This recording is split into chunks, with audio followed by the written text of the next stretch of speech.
सिन्हा साहब, ये इस डिस्कशन में आप क्या पॉइंट जोड़ेंगे? चूंकि इसमें एक सवाल मेरे पास उठा, जो उन्होंने कहा कि दंड जो है चाइना के साथ दंड वाली नीति अपना रहे हैं। चाइना ने तो उलट के कह दिया कि हम भी ड्यूटी लगाएंगे 10 तारीख से जी।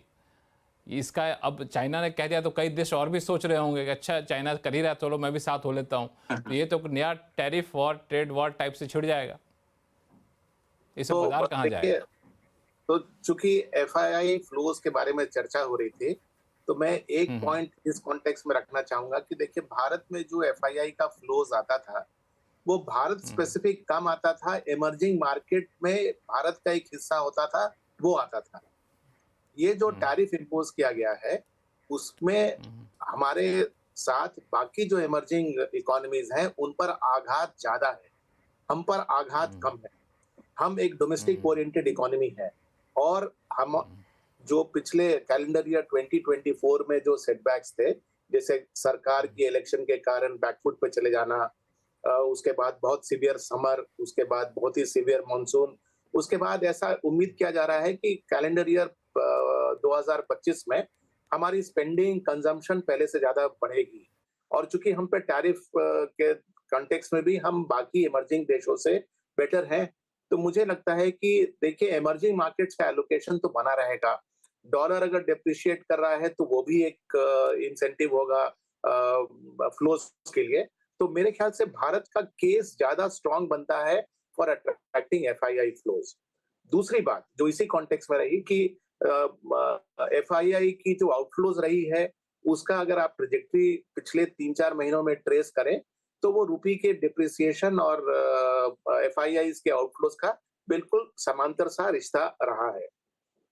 हमारे केस में क्या था प्रॉब्लम, कि हमारी वैल्यूएशंस बहुत ज्यादा बढ़ गई थी, लेकिन जिस तरह की पिटाई अक्टूबर के बाद से बाजार की हुई है, और खास करके जनवरी और फरवरी के महीने में हुई है, उसमें बहुत सारे सेक्टर्स की वैल्यूएशन जो है, वो अब पहले से काफी रीजनेबल हो गई है।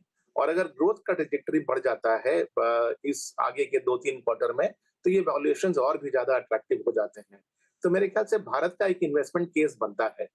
इसमें जो सबसे बड़ी फैक्टर है, जिस पर आज बहुत कंक्लूसिव निर्णय हम नहीं ले पा रहे हैं, वो डोमेस्टिक फ्लोज का है। देखिए, इस आघात के बाद जो हमने देखा, वो सिर्फ 1 महीने का डोमेस्टिक फ्लोज देखा है फरवरी के महीनों में। तो उसमें हमें कोई खास गिरावट नहीं दिखी। एसआईपी की फ्लोज अभी भी करीब-करीब 25,900 करोड़ के आसपास है। डोमेस्टिक रिटेल फ्लोज अभी भी कुछ 29,500, करीब-करीब 30,000 करोड़ की है, जो कि मेरे ख्याल से बहुत ही इंप्रेसिव फिगर है। क्योंकि अगर आप डोमेस्टिक फ्लोज को पिछले 2 साल के कॉन्टेक्स्ट में देखेंगे ना, तो ये डोमेस्टिक फ्लोज जो है, वो पिछले साल मई जून के बाद बहुत तेजी से बढ़ी थी। उसके पहले जो नेट फ्लोज पर मंथ होता था, वो 18,000 का होता था। तो भारत यहाँ पर सेंटिमेंट्स बहुत ज्यादा तब बिगड़ जाएंगे, अगर इंडिसेस की गिरावट बहुत ज्यादा होगी, तो डोमेस्टिक फ्लोज का बना रहना एक इम्पोर्टेंट फैक्टर है। लास्ट पॉइंट जो मैं रखना चाहता हूं, वो है कि ये टैरिफ इम्पोजिशन, इसको अगर हम सिर्फ एक मैथमेटिकल इक्वेशन की तरह देखें कि भाई हमारा एक्सपोर्ट आपके देश में जाता है, तो आप उस पर 100% की टैरिफ लगाते हैं, और आपका इंपोर्ट हमारे यहाँ आता है, तो हम उस पर कोई टैरिफ नहीं लगाते हैं। इसमें हमको देखना पड़ेगा कि ये टैरिफ इवॉल्व कैसे किया। हम चर्चा कर रहे थे ना कि नाइकी वियतनाम में बनता है, यूएस में तो बनता ही नहीं। तो यूएस में इतना जो इंपोर्ट्स आने लगा, वो किस कारण से आया? इसलिए कि कुछ-कुछ देशों में उन सब चीजों का प्रोडक्शन अमेरिका में प्रोड्यूस करने से ज्यादा कॉम्पिटिटिव था, और वो कॉन्टेक्स्ट आज भी चेंज नहीं कर रहा है। हमने फार्मा की चर्चा की, सुदीप जी ने बताया कि 8 गुना ज्यादा खर्च आता है फार्मा का प्रोडक्शन यूएस में। तो ये तो टैरिफ, अगर मान लीजिए आप टैरिफ में बदलाव कर भी देंगे, तो ये जो डिफरेंशियल है, वो तो नहीं ब्रिज हो सकता। तो मुझे नहीं लगता कि ये सिंपलिस्टिक टैरिफ को अगर आपने बदल दिया, तो आपका प्रोडक्शन पूरा का पूरा शिफ्ट कर जाएगा अमेरिका में। नहीं, ऐसा नहीं हो सकता। और ना ही मैं समझता हूं कि अमेरिका चाहता भी है लो वैल्यू प्रोडक्शन को अपने टेरिटरी में लाने का।